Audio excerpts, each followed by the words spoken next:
জয় গুরু, সুপ্রভাত। পরম পিতার আতুল রাঙা চরণে ভক্তিপূর্ণ ভূমিষ্ঠ প্রণাম জানিয়ে শুরু করছি আলোচনা প্রসঙ্গ থেকে পাঠ। কথা প্রসঙ্গে শ্রী ঠাকুর বললেন, ইষ্টভৃতি করায় যে শুধু শক্তি হয় তা নয়, ওই করাটা আকুতিও বাড়ায়। কালিদাস দা, কর্মীদের নানাভাবে সাহায্য করা তো ভালো। শ্রী ঠাকুর, করো, কিন্তু এক্সপেকটেশন মাথায় ঢুকিয়ে দিও না। প্রত্যাশা থাকলে তোমার করাটা বোধ করতে পারবে না, আনন্দ উপভোগ করতে পারবে না। অপ্রত্যাশী হয়ে চললে মনে বল আসে, ভাইটাল পাওয়ার বাড়ে। প্রত্যাশার কোনো সীমা ঠিক থাকে না, ক্রমাগতই এই সীমা বদলায়। তাই প্রত্যাশা থাকলে সন্তোষ আসে না।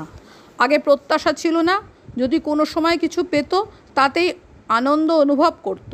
কারো হয়তো বিছানা একটু ময়লা হয়েছে, কোন মা কোথা থেকে এসে কেচে দিয়ে আসতো, ঠিক পাওয়া যেত না।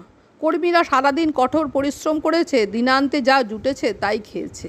তখন দেওয়া থাওয়ার কথা ছিল না, স্বাস্থ্য ছিল, মন ছিল, আধ্যাত্মিকতা ছিল। আর কাজ যে করত তা কর্তব্য হিসেবে করতো না, দরদ ও মমতা থেকে করত। বড় খোকা ওইভাবে করে। রবির অসুখের সময় সৎসঙ্গীরা কি কম করেছে? সে কিন্তু প্রত্যাশা করেনি। আশ্রমের প্রথম আমলের পারস্পরিক সেবাটা খুব ছিল। কালিদাস দা, পজিশন সরে গেছে। শ্রী ঠাকুর, কনসেপশনটাই সরে গেছে। কালিদাস দা, গলদ পরিষ্কার করা দরকার।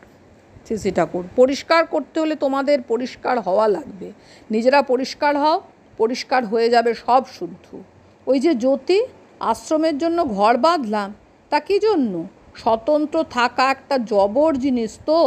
নিজেরা সুস্থ হও, সুস্থ করো 10 জনকে সব দিক দিয়ে। তোমাদের বারান্দায় অনেক মানুষ যাবে, 5-7 জন করে বসলে 4-5টা গ্রুপ বসতে পারবে। তোমাদের বিছানায় যে কেউ বসে সেটা আমার পছন্দ হয় না। হয়তো যতীনদার বিছানায় গিয়ে তুমি শুয়ে পড়লে, কিংবা আরেকজন কাপড় পরলে আরেকজনের, এসব ভালো নয়। একাতে বেহালা বাজালে তার দাম খুব বেশি। কাঠগুলি পর্যন্ত নাকি বাদকের ভাবে অনিরণিত হয়ে থাকে। তুমি যে আসনে বসো তা তোমার ভাব ভরণে ভরপুর হয়ে থাকে, আর একজন বসলে তার গোলমাল হতে পারে। যেমন খুব ফাইন সেন্সিটিভ যন্ত্রের নিডলের কাছে হাত নিয়ে গেলে তা নড়ে যায়। শ্রী ঠাকুর এরপর উঠে জ্যোতি আশ্রমে দেখে বড়াল বাংলোর বারান্দায় এসে বসলেন। নরেন্দার উপনয়ন সম্পর্কে প্রাজাপত্য নিয়ে শ্রী ঠাকুর বললেন, শরণাতীত কাল থেকে পিতৃপুরুষ উপনয়ন না নিলে কত বছর যেন প্রাজাপত্য করার কথা, কিন্তু তার থেকে সহজ 3টে প্রাজাপত্যের বিধান দেয়া হয়েছে।